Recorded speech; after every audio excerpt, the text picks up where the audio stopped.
दूसरा रास्ता ये था कि किसानों को थका दें। अभी हमारे पास 3 साल हैं, 4 साल हैं, देखते हैं तुम भी मैदान में, हम भी मैदान में, कौन पहले थकता।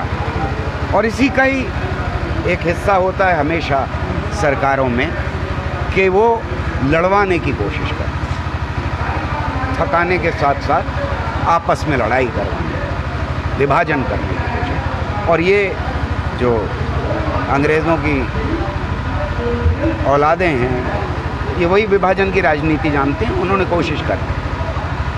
तीसरा रास्ता ये था कि डंडा चलाएं, मारें, गोली चलाएं। मेरे ख्याल में इन्होंने डंडा चला करके देख लिया, जिसे ये पंजाब का और हरियाणा का एजिटेशन कह रहे थे, वो सारे देश में फैल गया।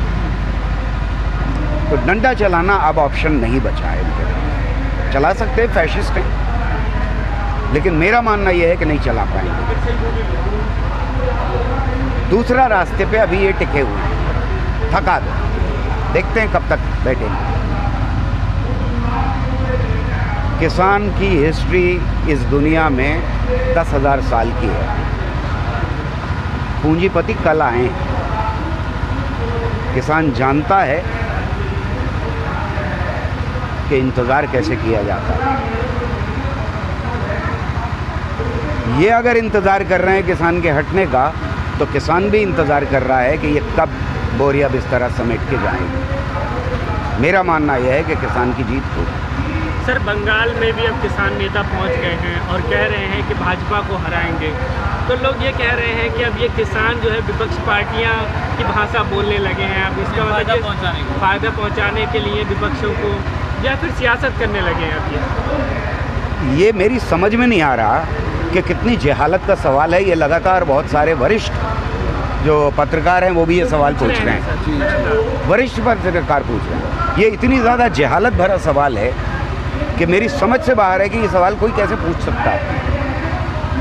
कानून कौन लाया था? कानून कौन लाया? सत्ता पक्ष ही लाया। किसकी सरकार? बीजेपी। तो अगर आप कानून के खिलाफ बात करेंगे तो किसके खिलाफ बात करेंगे? सरकार के।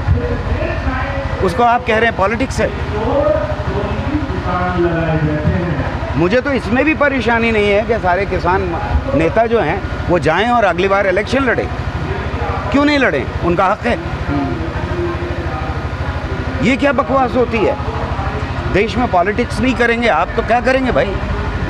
मैं अगर अपनी आवाज़ उठा रहा हूँ किसी कानून के ख़िलाफ़, किसी अत्याचार के ख़िलाफ़, आप उसे पॉलिटिक्स कह रहे हैं? हाँ, मैं पॉलिटिक्स कर रहा हूँ। मैं साइंटिस्ट हूँ, मैं साइंस की भी पॉलिटिक्स जानता हूँ, मैं साइंस की भी पॉलिटिक्स करता हूँ। मैं इलेक्शन नहीं लड़ता। अगर पॉलिटिक्स नहीं करेंगे, अगर आप उसके ख़िलाफ़ खड़े नहीं होंगे जिसने ये काले कानून लाए हैं, तो फिर क्या मतलब? आप कह रहे हैं घर बैठ जाएं, चुप हो जाएं, वरना तो हर चीज़ को आप पॉलिटिक्स कहेंगे।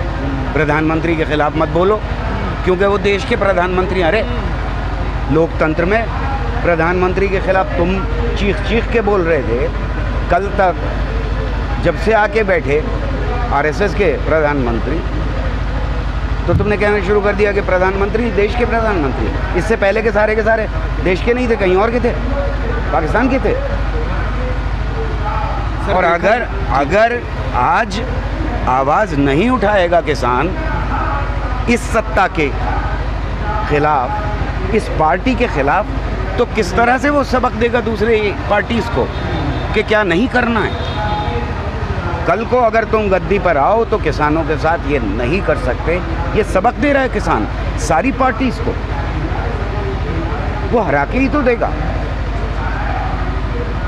भाई ये किसके पास गए थे वोट मांगने के लिए? जब सत्ता में आए थे तो किसान के पास ही तो आए थे। तो अब किसान इनके तरफ नहीं जाएगा कि नहीं हटो यहाँ से, तुमने हमारी बात नहीं मानी। वोट देना भी राजनीति है। लेकिन सर, किसान आंदोलन को कहा जा रहा है कमज़ोर हो रहा है किसान, यहाँ पर भी भीड़ कम होती जा रही है। हार मानने लगे हैं क्या किसान? मुझे तो भीड़ कम नहीं दिखाई दी है। 23 किलोमीटर लंबा था टिकरी बॉर्डर का जो ट्रॉलियाँ लगी हुई हैं आज भी 23 किलोमीटर है। मैंने दोबारा नापा, आज भी 23 किलोमीटर है। देखिए, कांटे लगा लिए, तार लगा लिए, ये कह दिया कि ये पाकिस्तानी हैं, ये खालिस्तानी हैं, ये चीन की मदद से लड़ रहे हैं, ये किसान हैं ही नहीं। ये पिज़्ज़ा खा रहे हैं, जैसे पिज़्ज़ा खाना गुनाह हो गया। पिज़्ज़ा में चीज़ें कहीं ऊपर से उतरती हैं क्या? ये सब कहने के बावजूद अब कह रहे हैं कि आंदोलन कमज़ोर है। अभी देखते हैं।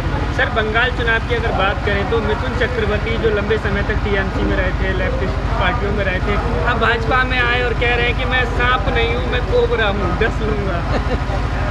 अब ये आर्टिस्ट के साथ किस तरह से देखें? मेरा तो मानना ये है कि वो सही जगह पहुँच गए। अच्छा। क्योंकि मुझे ये मालूम है कि ये जो फैशिस्ट कोबरा है, इसका जन्म 90 साल पहले हुआ था।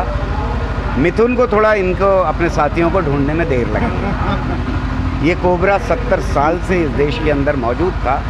इसने गांधी को डसा था, इसने पूरी कोशिश की थी कि हमारे संविधान को डस ले, इसने पूरी कोशिश की थी कि झंडे को डस ले, तिरंगे को, जिसका इसने जिसको लगातार अपोज किया था, और आज ये देश को डस रहा है। वो वहाँ पहुँच गए। सर, ये मिथुन पहले से कोबरा थे या बीजेपी के संगत में आने के बाद कोबरा बन गए? मेरा ख्याल ये है कि होनहार बरुआ के चिकने चिकने पात, वो हमेशा से ही शायद ऐसे थे। वो उन्हें फ़ायदा दिखाई दिया होगा अपने को प्रोग्रेसिव दिखाने में। आज उनको इसमें फ़ायदा दिखाई दे रहा है वहाँ पहुँच। सर, आपकी एक मशहूर कविता है मौजूदा स्थिति को लेकर के, जब सब ये कहें, इस तरह से आप हम चाहेंगे कि सुना दीजिए एक बार दर्शकों को। मैं ज़रूर सुना देता हूँ आपको। जब सब ये कहें खामोश रहो, जब सब ये कहें कुछ भी न कहो, जब सब ये कहें है वक्त बुरा, जब सब ये कहें ये वक्त नहीं बेकार की बातें करने का, जब सब ये कहें कुछ सोचो तो, जब सब ये कहें कुछ समझो तो, जब सब ये कहें कलियों का चटकना क्या कम है, फूलों का महकना क्या कम है, शाखों का लचकना क्या कम है, बिंदिया का चमकना क्या कम है, जुल्फ़ों का बिखरना क्या कम है, प्यालों का छलकना क्या कम है। जब इतना सब है कहने को, जब इतना सब है लिखने को, क्या ज़िद है कि ऐसी बात करो जिस बात में ख़तरा जान का हो। जब सब ये कहें खामोश रहो, जब सब ये कहें कुछ भी न कहो, तब समझो पतझड़ रुत आई, तब समझो मौसम दार का है, तब सहमी सहमी रूहों को ये बात बताना लाजिम है, आवाज़ उठाना लाजिम है, हर कर्ज चुकाना लाजिम है। जब सब ये कहें खामोश रहो, जब सब ये कहें कुछ भी न कहो, तब समझो कहना लाजिम है, मैं ज़िंदा हूँ, सच ज़िंदा है, अल्फाज अभी तक ज़िंदा है, अल्फाज अभी तक ज़िंदा है।